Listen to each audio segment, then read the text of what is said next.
우리의 마음의 소망 오직 주님이십니다. 우리의 소망 되신 주님, 주 없인 모든 것 헛됩니다. 그것을 날마다 잊지 않는 것, 그것이 은혜입니다. 그리고 하나님의 은혜를 잊지 않는 것, 그것이 믿음을 지켜가는 가장 복된 길임을 잊지 마시길 바랍니다. 오늘은 우리가 로마서의 말씀을 보게 됩니다. 이 로마서는요, 복음의 정수를 다룬 말씀입니다. 하나님의 구원의 경륜, 그 경륜이 우리 주 예수 그리스도 안에 어떻게 나타나여졌는지를 보여주고 분명하게 보여주는 게 바로 로마서의 말씀이라는 겁니다. 창세기 3장 15절에 나오는 원시 복음으로부터 이제 창세기 12장에 이어지는 아브라함의 언약, 그 언약이 어떻게 하나님께서 예수 그리스도를 통하여 구원을 이루어 가시는지 그것들을 분명히 깨닫게 하시는 말씀이 오늘 로마서의 말씀이라는 것입니다. 그래서 그 말씀을 통해 성경 전체를 관통하는 복음의 역사를 보여주십니다. 하나님이 얼마나 신실하신지, 그 약속하신 그 약속을 얼마나 신실하게 지켜내시며 우리를 구원해 주신지를 보여주는 말씀이 로마서라는 것입니다. 그렇다면 오늘 이 귀한 말씀이 사실은 로마서만 귀하다라고 생각하지 마시기 바랍니다. 성경 전체는 우리를 위하여 주셨습니다. 성경 전체를 주셨을 때 어렵게 주셨을까요? 우리가 사랑하는 이가 있습니다. 그러면 편지를 쓰잖아요. 편지를 썼을 때 러브 레터를 합니다. 한글날인데 사랑의 편지를 사랑의 편지를 쓸 때 이 사랑의 편지를 쓸 때 어떻게 씁니까? 그 사랑하는 사람이 알아듣게 씁니까? 아니면 못 알아듣게 막 암호를 쓰고 막 어렵게 꼬아서 놓습니까?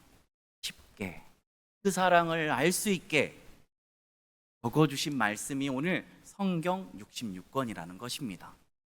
그러니 성경 읽을 때마다 왜 이렇게 어려워? 창세기 출애굽기는 갈만한데 왜 레위기가 위기가 닥쳐? 그렇게 생각하지 마시기 바랍니다. 모든 것이 예수 그리스도를 말씀하고 우리를 위하여 오신 예수 그리스도를 증거하고 있습니다. 하나님이 우리를 위하여 이 말씀을 주셨고 그 말씀을 기록하여 우리가 알아들을 수 있게, 우리가 예수 그리스도를 바라볼 수 있게 구원에 이르는 지혜를 듬뿍 담아 주셨다라는 사실입니다. 이 로마서를요, 세 가지의 중심 주제로 나눌 수가 있습니다. 첫 번째는 복음입니다. 두 번째는 몸, 즉 삶입니다. 그리고 세 번째는 공동체입니다. 복음을 하나님께서 말씀하여 주시고 이제는 1장부터 11장까지 복음의 진수를, 복음의 정수를 담아서 우리에게 말씀하여 주십니다. 너희에게 준 복음이 어떠한지, 그것이 어떠한 은혜가 가득 넘치는지를 알려주고 계시며 이제 너희가 그러한 구원을 받았으면 어떠한 삶을 살아야 되는지에 대해서 삶으로 말씀하여 주십니다. 그래서 너희 몸을 거룩한 산 제물로 드리라 라고 로마서 12장에 말씀하고 있는 것입니다. 또한 오늘 공동체입니다. 오늘 우리는요, 혼자 살아갈 수 없습니다. 하나님께서 예수 그리스도를 통하여 핏값으로 교회를 세우셨을 때는 우리를 한 몸으로 한 지체로 부르셨습니다. 시계를 보면은 시계 안에 톱니가 있습니다. 요새는 전자시계도 있는데요, 이 톱니가 그냥 도는 게 아닙니다. 혼자만 도는 게 아니고요, 여러 개의 톱니가 서로 맞물려서 이게 돌게 돼 있습니다. 그런데 그 중간에 하나만 빠져도 어떻게 될까요? 이 시계는 가지 않습니다. 교회도 그렇습니다. 교회의 머리 대신 예수 그리스도 안에 우리가 각자의 한 몸, 한 지체로 말미암아 이 기화되어서, 자꾸 영어를 쓰네요. 이 톱니가 이렇게 맞물려서 돌게 되어 있다라는 것입니다. 그러니 어쩔 때는 이 톱니가 연약한 톱니가 있습니다.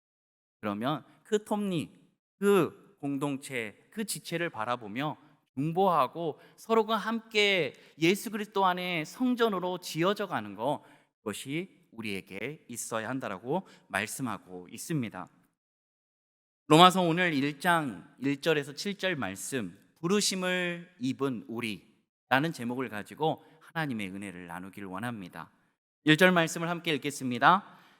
예수 그리스도의 종 바울은 사도로 부르심을 받아 하나님의 복음을 위하여 택정함을 입었으니.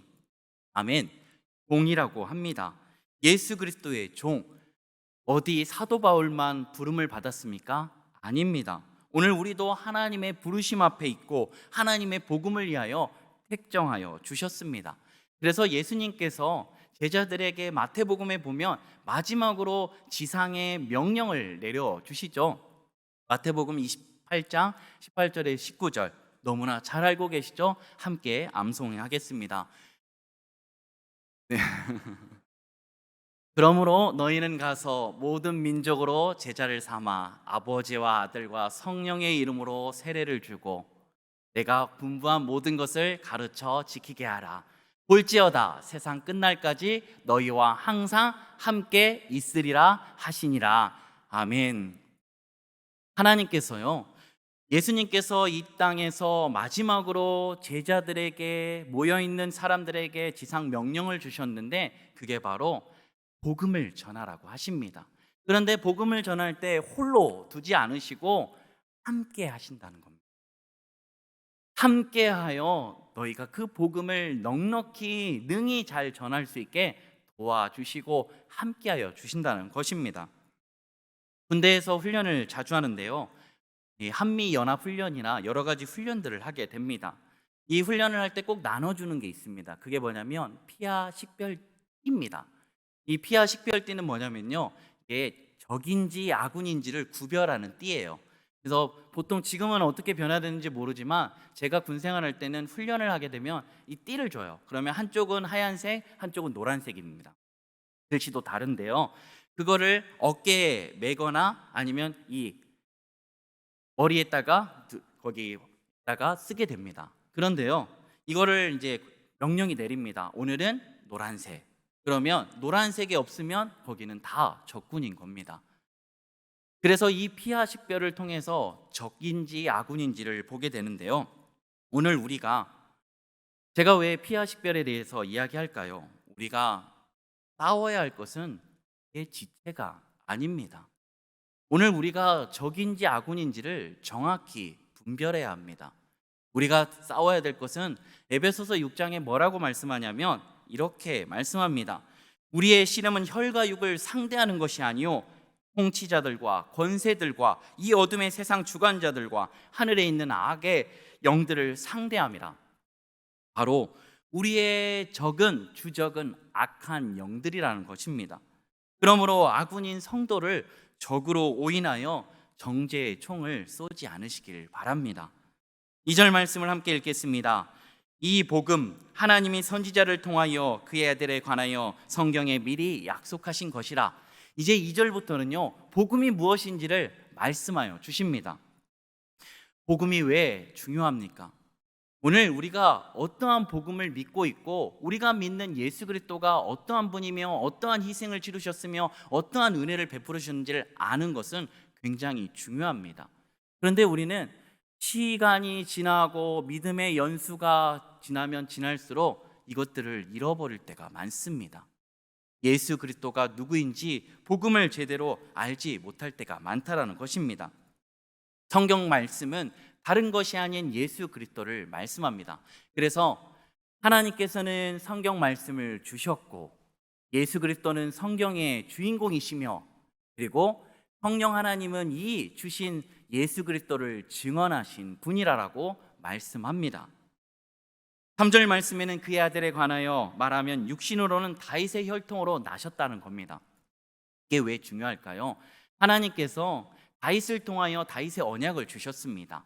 그리고 그 언약대로 신실하게 다윗의 혈통으로 다윗의 자손으로 예수 그리스도께서 오셨다는 것입니다. 그러니 하나님은 하나님의 말씀대로 이루어 가시는 분임을 우리는 감사해야 된다는 것입니다. 4절에서는 성결의 영으로는 죽은 자들 가운데서 부활하사 능력으로는 하나님의 아들로 선포되셨으니 곧 우리 주 예수 그리스도시니라. 성령 하나님께서는 이제 죽은 자들 가운데서 부활하사 능력으로 이제 하나님의 아들로 대신 그리스도를 확정해 주고 계십니다. 또한 5절에서는 그로 말미암아 우리가 은혜와 사도의 직분을 받아 이제는 그의 이름을 전하는 증거자들이 되었다라고 말씀합니다. 은혜와 사도의 직분을 따라 직분을 받았다라는 것입니다. 은혜가 무엇입니까? 카리스입니다. 은혜는요, 바로 받을 수 없는 자, 어떠한 경우에도 이 은혜를 받을 수 없는 공덕이 없음에도 불구하고 도움을 받는 데 쓰이는 말입니다. 우리는 공로 없지만 오직 주 예수 그리스도로 말미암아 은혜를 입은 자라는 것입니다. 그래서 그 은혜로 말미암아 사도 바울은 지금 사도가 되었다라고 말씀하고 있습니다. 그래서 그 사도가 되어서 이제 그가 부르심을 입은 대로 예수 그리스도를 증거하는 자로 살아가게 되었다라는 것입니다. 그리고 이제 너희 또한 예수 그리스도의 것이라고 6절 말씀에 부르심을 입은 자라고 말씀하고 있습니다. 사도 바울만이 아니라 오늘 우리는 그의 것입니다. 그래서 우리가 알고 있는 찬양 중에 이제 내가 살아도라는 찬양이 있습니다. 이제 내가 살아도 주 위에 살고 이제 내가 죽어도 주 위에 죽네. 그러므로 사나 죽으나 우리는 주의 것이요 하나 죽으나 날 위해 피 흘리신 주님의 것이요 라고 말씀합니다. 우리는 주님의 것입니다. 그래서 갈라디아서 2장 20절 말씀은 이렇게 얘기합니다.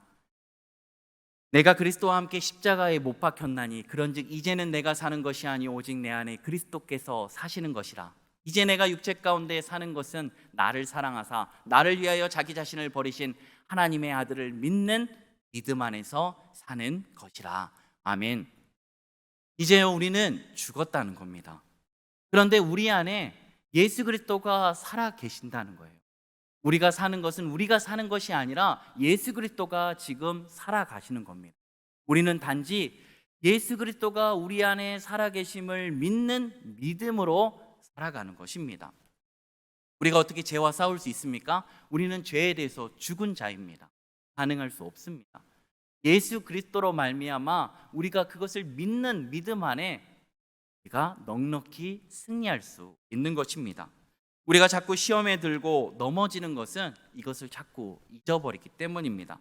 정확히 말해서 내가 주인이 될 수 없는데 자꾸만 내가 주인이 되려고 하는 겁니다. 예수 그리스도로 말미암아 이제 우리는 새로운 피조물이 되었습니다. 그래서 고린도후서 5장 17절은 그런즉 누구든지 그리스도 안에 있으면 새로운 피조물이라 이전 것은 지나갔으니 보라 새 것이 되었도다라고 말씀합니다. 이제 예수 그리스도로 말미암아 우리는 새로운 존재가 되었다라는 것입니다. 우리가 우리 인생의 주인이 될 수도 없고 주인이 돼서도 안 됩니다. 오직 우리의 주인은 예수 그리스도라는 사실을 우리가 잊지 말아야 합니다. 왜 우리의 인생 가운데 믿음이 자꾸만 시험에 들고 어려움 가운데 처해지는 건 자꾸만 내가 주인이 되려고 하기 때문입니다. 주인이 될 수 없는 존재로 이미 하나님께서 예수 그리스도를 통하여 삼아 주셨는데 우리가 자꾸만 그렇게 살려고 하는 것입니다. 얼마나 어리석습니까?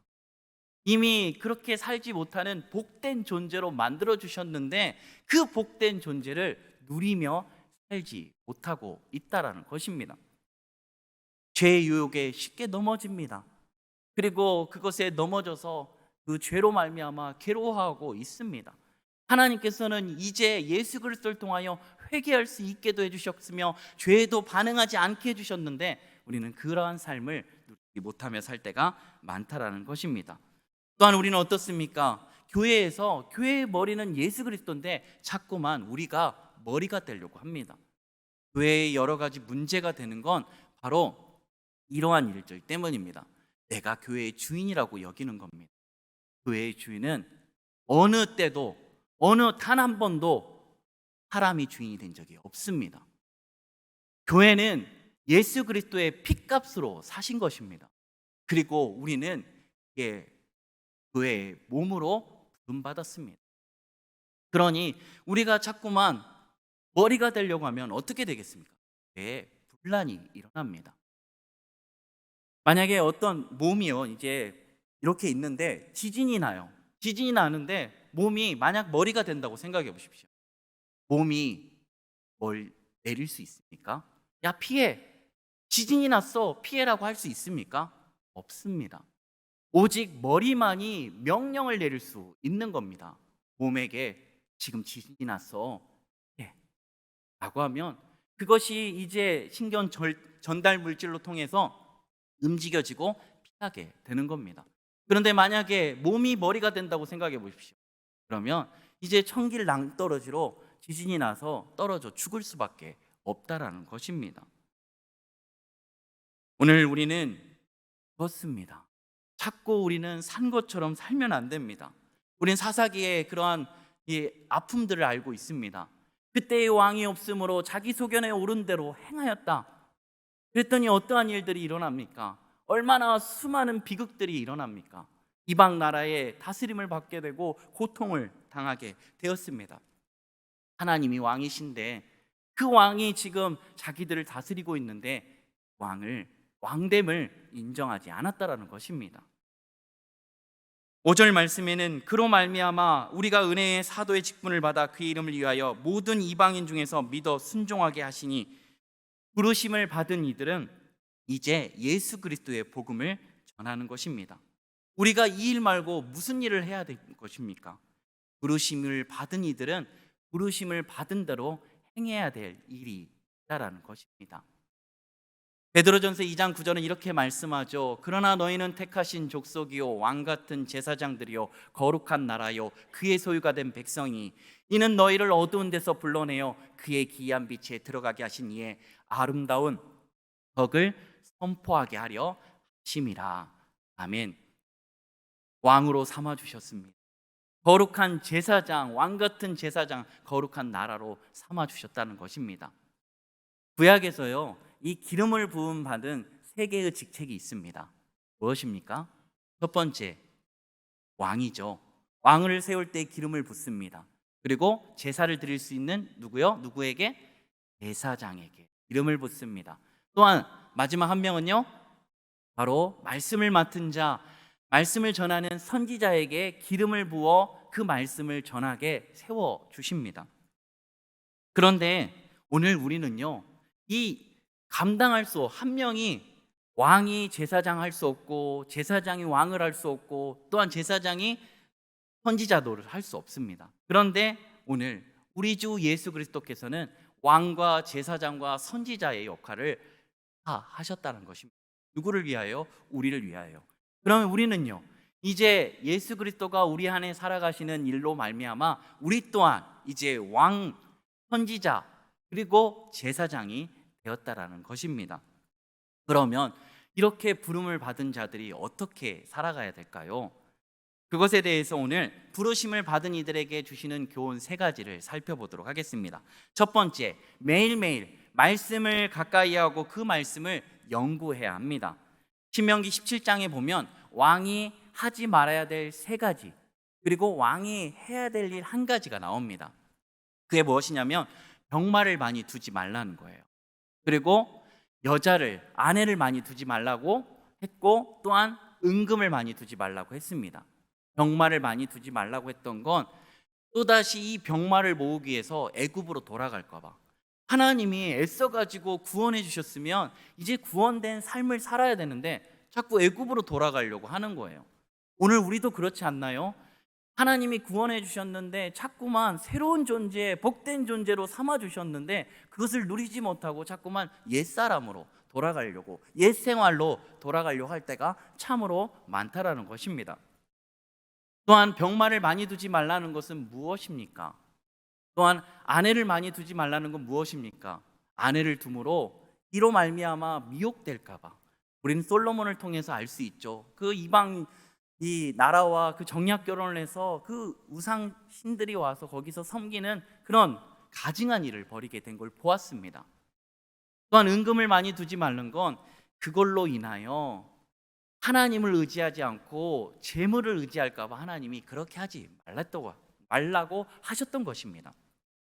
그러면 해야 될 일은 무엇입니까? 왕이 됐으면 해야 될 일은 제사장 앞에서 율법의 등사본을 필사하는 겁니다.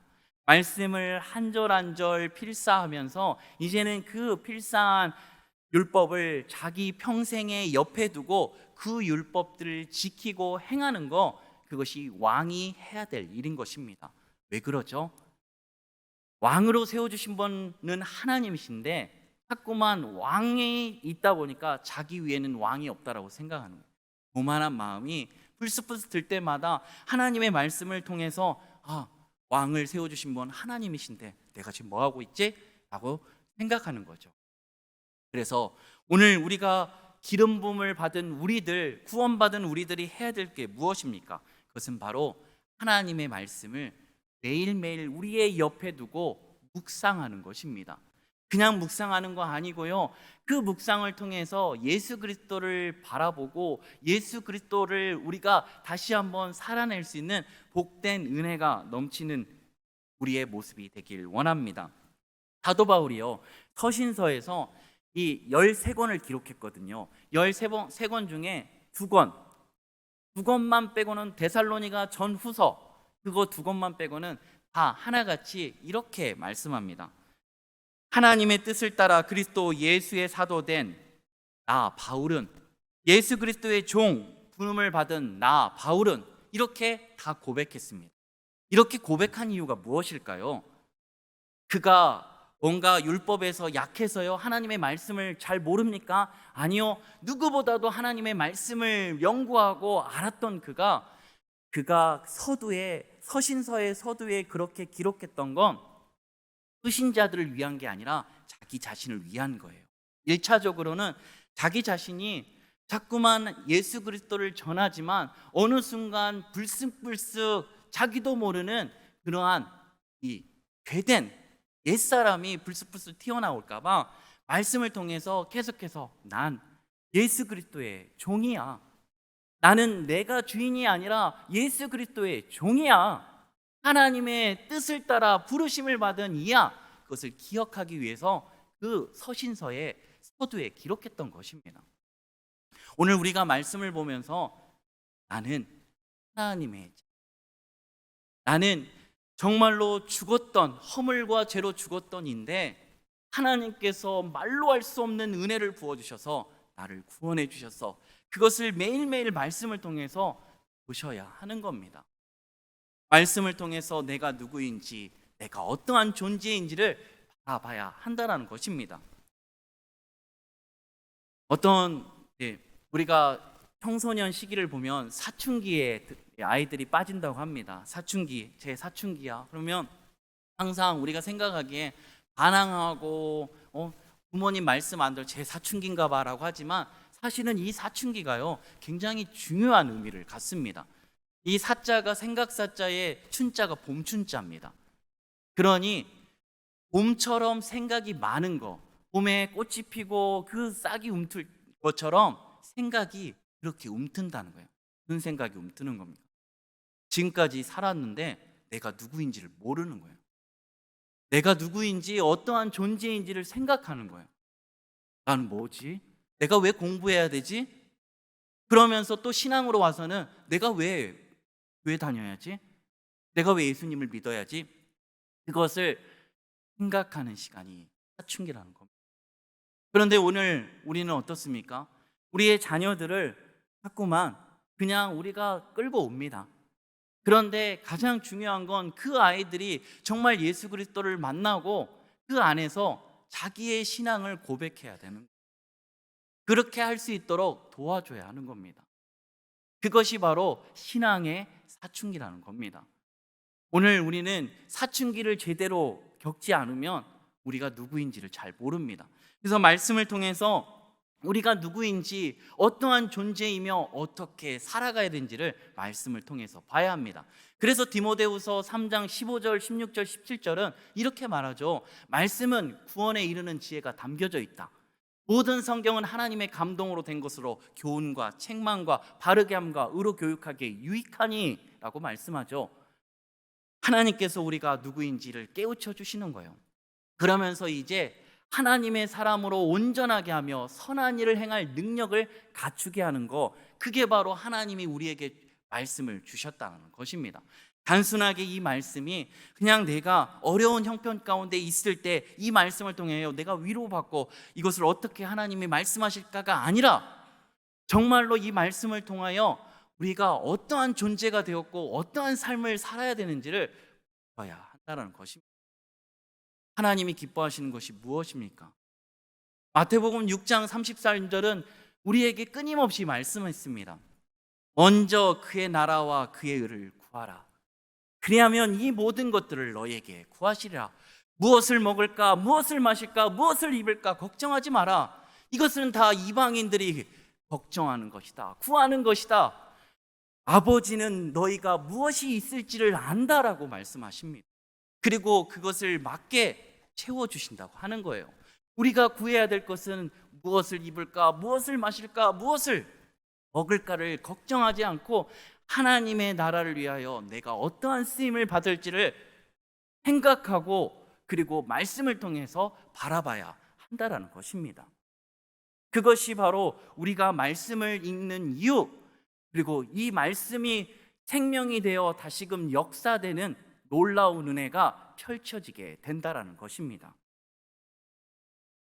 그래서 사도 바울은요, 그렇게 13권의 서신서를 기록했음에도 불구하고 고린도전서의 편지를 이렇게 기록합니다.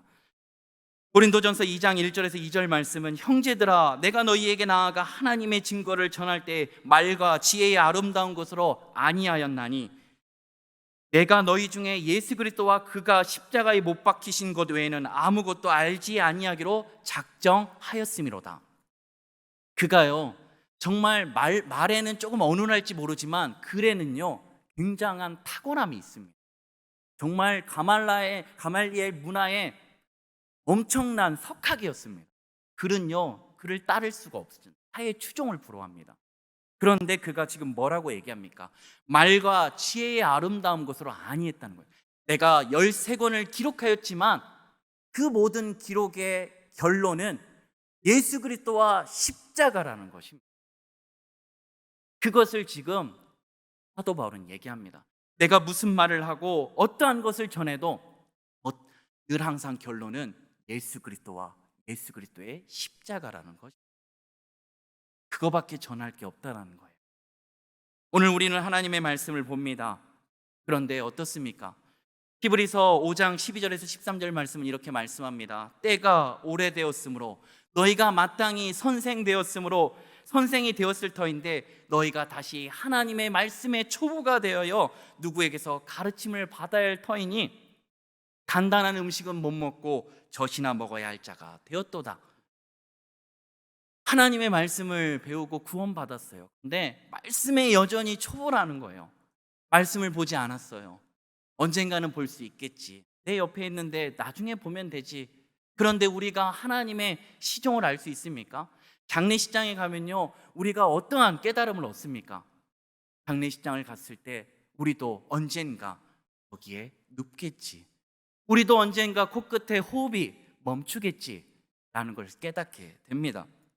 그래서 전도서 7장 2절은 이렇게 말씀하죠. 초상집에 가는 것보다 잔치집에 가는 것보다 나으니 모든 사람의 끝이 이와 같으니라 라고 말씀하십니다. 히브리서 5장은요 예수 그리스도를 믿었는데 여전히 말씀의 초보가 됐다는 거예요. 때가 오래되었는데 마땅히 선생이 돼야 되고 가르치고 또한 연약한 이들을 세워가야 되는데 그러지 못하고 오히려 가르침을 받아야 할 때가 됐다라는 겁니다. 사랑하는 성도 여러분, 어떤 분들은 하나님의 말씀은 뒷전입니다. 언제든지 말씀을 볼 수 있다라는 것입니다. 않습니다. 하나님이 내일을 우리에게 허락하지 않으면 오늘 우리는 내일은 보장되어 있지 않습니다. 어느 누구가 내일이 있다라고 이야기할 수 있습니다. 하나님의 은혜가 아니고선 하나님의 허락하심이 아니면 오늘 우리가 여기까지라고 한다면 하나님께서 오늘 여기까지라고 한다면 오늘이 마지막일 수 있습니다. 그렇다면 오늘 우리가 어떠한 삶을 살아야 합니까? 오늘 광야와 같은 세상을 살아가고 있습니다. 광야와 같은 세상 가운데 우리가 부르심을 받아서 승리하려면 어떻게 해야 됩니까? 광야는 히브리어로 미드르바입니다. 이 미드르바의 원어는 가바르에서 나옵니다. 가바르는 말씀입니다. 이 말씀에서 파생되는 게 광야 미드르바예요. 그러면 미드르바에서 광야 같은 정말 먹을 것도 없고 척박한 그 땅에서 승리하려면 어떻게 해야 됩니까? 바로 말씀으로 살아내야 합니다. 말씀으로 살지 않으면 그곳은 결코 이겨낼 수 없는 곳이라는 겁니다. 하나님의 말씀이 들려져야 돼요. 그리고 또 이 다바르에서는 또 다른 언어가 파생이 되는데요. 바로 지성소를 뜻하는 데비르입니다. 하나님의 말씀이 들려질 때, 하나님의 말씀이 육신이 되어 우리 가운데 거하시는 예수 그리스도께서 오늘 우리 가운데 거하실 때, 바로 우리를 구원해 주심으로 말미암아 이제는 우리를 성전 삼으셔서, 원어에는 성전이지만 사실은 지성소입니다. 하나님의 임재가 어떻게 우리 안에 있을 수 있습니까? 성령님이 우리 안에 있을 수 있습니까? 얼마나 놀라운 일이 일어난 것입니까? 하나님의 말씀을 듣고 믿을 때 그것이 오늘 우리에게 이루어져 가는 것입니다. 사랑하는 성도 여러분, 오늘 이제 이 사실을 잊지 않고 하나님의 말씀을 부지런히 읽으십시오. 그리고 그 속에 담겨져 있는 다른 것 보지 마시고 예수 그리스도를 보십시오. 우리를 위하여 그 물과 피를 쏟으시며 골고다 언덕길을 오르셔서 해골의 곳에 십자가를 꽂으시고 그곳에 보혈을 흘려주셔서 더 이상 그곳은 해골의 곳이 아니라 생명의 영생수가 넘치는 곳이 되었음을 잊지 마시길 바랍니다. 둘째는 부르심을 입은 자들은 날마다 기도해야 합니다. 초대교회에서 복음을 전할 때요, 수많은 사람들이 예수 그리스도를 영접하고 초대교회에 오게 됩니다. 그런데 어떻게 문제가 발생해요. 헬라파 이 유대인들이 보니까 자기의 과부들만이 이 구제를 못 받는 거예요. 구제를 못 받으니까 어떻게 됩니까? 불평이 나는 거예요. 그래서 사도들이 12사도가 모였어요. 이거 어떻게 해야 되냐? 어떻게 해야 되니까 우리는 이제 7명의 집사를 뽑자. 그냥 뽑는 게 아니라 성령과 지혜가 충만하여 칭찬받는 자 7을 세우자. 그래서 그 일들을 감당하게 하고 우리는 하나님의 말씀과 기도를 오르지 하자라고 했습니다. 그런데 그 일로 있다 보니까 사도행전 6장 7절은 이렇게 말씀합니다. 하나님의 말씀이 점점 왕성하여 예루살렘에 있는 제자의 수가 더 힘이 많아지고 허다한 무리의 제사장들이 그리스도의 도를 복종하니라라고 말씀합니다. 어떤 일이 일어난 겁니까? 바로 우리가 해야 될 건 구제가 우선이 아니라는 거예요. 하나님의 말씀과 기도를 먼저 하고 그리고 나서 이제 구제를 해야 된다는 겁니다. 구제를 위해서 기도하는 게 아니라 하나님이 주신 사역을 감당하기 위하여 그렇게 해야 된다는 것입니다. 그런데 오늘 우리의 기도는 어떻습니까? 한번 찬찬히 살펴보십시오. 우리의 소원으로 도배되어 있지는 않으십니까?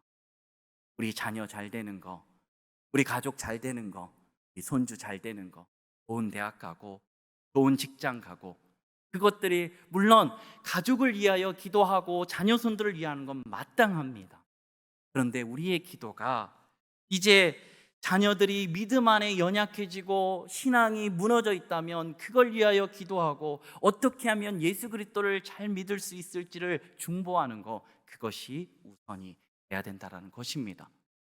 오늘 우리의 자랑은 무엇입니까?